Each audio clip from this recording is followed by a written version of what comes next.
Although John Wayne died in 1979, his ability to reflect the American spirit in his films has stayed with us. But there's another way in which John's legacy continues, of course through his descendants. The Duke was married 3 times in his life and had 7 kids. Now, those children and grandchildren are telling their stories, and you might not believe what they have to say. So what did John Wayne's kids really think about him? Why didn't he ever join the military? And what's the truth behind his tragic death? We're gonna find out all these answers and more as decades-old family secrets come to light. From attempted murder to mistaken identity, these stories will forever change the way you look at the Duke himself. Before we dive in, make sure to give this video a thumbs up to help it circulate, and subscribe to our channel to never miss a beat. Now we're burning daylight, so come on and let's go find out. What happened? Josephine. Josephine Saints was born in 1908 to the Consul General of Panama in the United States, a wealthy, very wealthy businessman living in LA. When she met John Wayne at a beach party in LA, oh my gosh, I've had that same dream. Josephine had no idea her life was about to change forever, because John Wayne was different from the ritzy, soft guys in her social circles. He went by Marion then, and he was, of course, the ultimate strong and silent type. He was in college and she was just 15, but it was said it was love at first sight. There was only one pretty big problem. Josephine's parents were strict Catholics, and John was Presbyterian. They refused outright to endorse the two marrying, so for 7 long years the two dated. But what changed in Josephine's parents' hearts? Did they get to know the guy, or did their daughter convince them of their true love? Nope, none of that. Once John's career began to take off, he became quite rich. And yeah, the parents somehow got over it. But John and Josephine didn't last. The two would divorce in 1945, but not before they had 4 kids. But Josephine is also the key to one of the most enduring mysteries about John Wayne: why he never served in the military. Why did John Wayne not serve in the military? For decades, John Wayne was one of the most ardent and outspoken patriots in the country. So why did John Wayne not sign up for World War II? For decades, people have wondered. But new information from that first marriage sheds light on his longtime conundrum. As you may know, plenty of celebrities did serve in the military during World War II. Kirk Douglas, Mel Brooks, Christopher Lee. Even Audrey Hepburn was a covert member of the Dutch resistance. So why not John Wayne?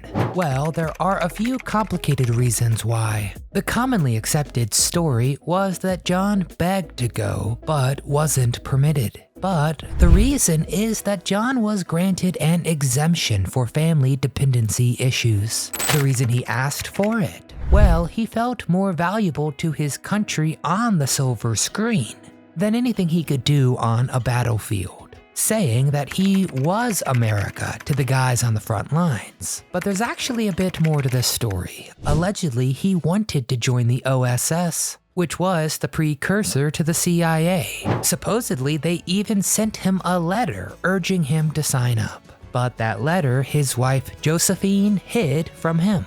Still, he regretted not serving for the rest of his life. And his regret is said to have fueled his super patriotism for the rest of his life. Esperanza BAUR. Esperanza BAUR is something of a footnote in John Wayne's family history. They had no children together, and they were married for a relatively short time. But few know the real story of John's second marriage, and how it would follow him for the rest of his life. John and Esperanza met in Mexico City while John was vacationing, but things got real rocky very fast. She believed he was having an affair with his co-star Gail Russell. Both of them denied it, but she was never able to dispel her suspicions. One night, he came home very late from a cast party, and when he arrived, she was in a drunken rage. Esperanza tried to shoot him as he walked through the door. So yeah, the marriage was a bit troubled and they had no kids together. As for the cheating allegations, it's unclear whether her suspicions were correct. But she certainly had something to worry about because there would be another woman and it would spell the end of the road for Esperanza. Pilar. Pilar was the daughter of a Peruvian senator and an aspiring actress. Conveniently, John was in Peru, scouting locations for a new film. The two hit it off instantly, but they were both married. However, that did not stop them from beginning a passionate affair. The two were actually married just hours after Wayne's divorce from Esperanza. But hey, who's counting here? Well, we're counting John. The Duke and Pilar would have 3 children together, bringing his total to 7. These kids would all struggle to follow in the footsteps of their very famous father. Some would have modest success, others would suffer immense failure. And now their stories are coming to light, revealing new secrets about John Wayne. John Wayne's children. So how did these kids deal with the stress and expectations of having a father who was to many the manifestation of America itself? Well, many different ways as it turns out. Let's take a look. And most importantly, what secrets are they revealing? Michael Wayne. How do you avoid failing to live up to expectations? Well, you take a different path. Michael Wayne, John's first child, accepted early he would never have the swagger of his dad, so he decided to develop other skills instead. Michael did go into the movie business, but not in front of the camera, and he made a ton of money. Toni Wayne. Toni Wayne could probably have been in the pictures if she really wanted to. In fact, she grew up making cameos in her dad's films, but she did not end up pursuing a career in the movie biz, or a career at all. Toni got married and had 8 kids of her own, living a quiet life as a mother and housewife. Melinda Wayne. Like her siblings, Melinda made an uncredited cameo at 12 in her father's film. But like her older sister, she did not pursue acting either. She was very similar, got married and had 5 children and 14 grandchildren. Patrick Wayne. Of John's first 4 kids he had with Josephine, Patrick was the only one with a serious interest in films. He made his film debut at 11 in his father's incredible film Rio Grande. He went on to make 11 movies with Dad. Later, when it came time to strike off on his own, he went to specialize in sci-fi movies. He was on some very popular shows like The Love Boat and Charlie's Angels. But try as he might, he could never reach the heights his father did. By the 1990s, he wasn't exactly starring in films like True Grit. Instead, he was the host of the 1990 revival of the least exciting game show of all time, a program called Tic-Tac-Dough, in which contestants played tic-tac-toe for money. Oh my, what a snore fest. John Ethan Wayne. John Ethan took a slightly different path. He never became a cowboy icon like his dad, but he took some very surprising roles for himself. After his dad died, he started doing stunt work. He was in the original Scream movie, and he appeared on Pawn Stars as an expert of John Wayne memorabilia. Now he actually manages John Wayne Enterprises. An obvious job maybe, but a very good one too. Marisa Wayne. Marisa was John's youngest daughter, and she never ended up a movie star. But she did share a very special bond with her dad. Her story is a bit heartbreaking, but it sheds light on the strange life of having an icon as a dad. When she was a kid, Marisa got to hang out with Cary Grant and Laurence Olivier. Maybe that's why she never quite understood the boundary between truth and fiction. When she was 7 or 8, she watched her dad die in a film and didn't realize it was just a tale. As a result, Marisa was reportedly traumatized, and it took her years to get over the shock. She was only 13 years old when her father did die. He had always promised to take her to Ireland and never got the chance. Aissa Wayne.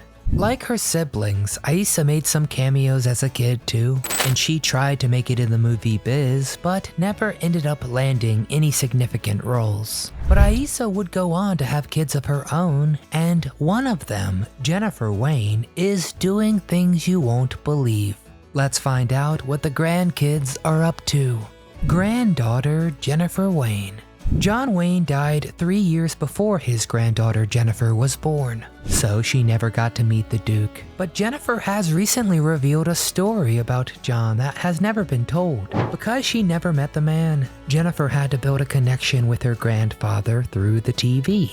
You know, like we all had. But when she was little, she would ask the other kids, "What channel is your grandpa on?" Because she could turn on the TV and always see her grandfather. The only way she could build a connection with her grandfather is through the stories her mother would tell.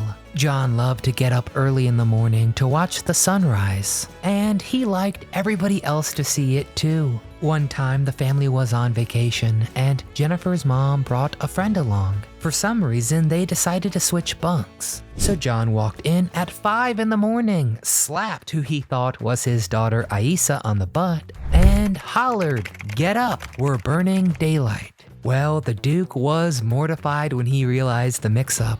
Today, Jennifer is actually a country musician in the band Runaway June, and she likes to keep busy in other ways too. She was a professional tennis player for a bit, and she competed in the Amazing Race in 2014. The Duke, John Wayne, died in LA in 1979 of stomach cancer. Shortly before his death, he converted to Roman Catholicism. He requested his gravestone read Feo Fuerte y Formal, which means strong, ugly, and dignified. Boy, that was certainly true of John, but hey, he wasn't quite ugly. But it is true for the country he has come to represent. So what do you think? Did John's children live up to the pressures? What would you do in that scenario? Follow your famous dad's footsteps or take a different path? Have you ever seen his son, John Ethan, in a film? Have you ever listened to Jennifer's music? And finally, what is your personal favorite John Wayne film? Maybe a lesser known one? Give me some movie recs. Thank you very much for watching. Get in the comments and tell me all things John Wayne. If you enjoyed the video, give it a thumbs up. Remember to subscribe to our channel. Come back often so we can keep telling you what happened.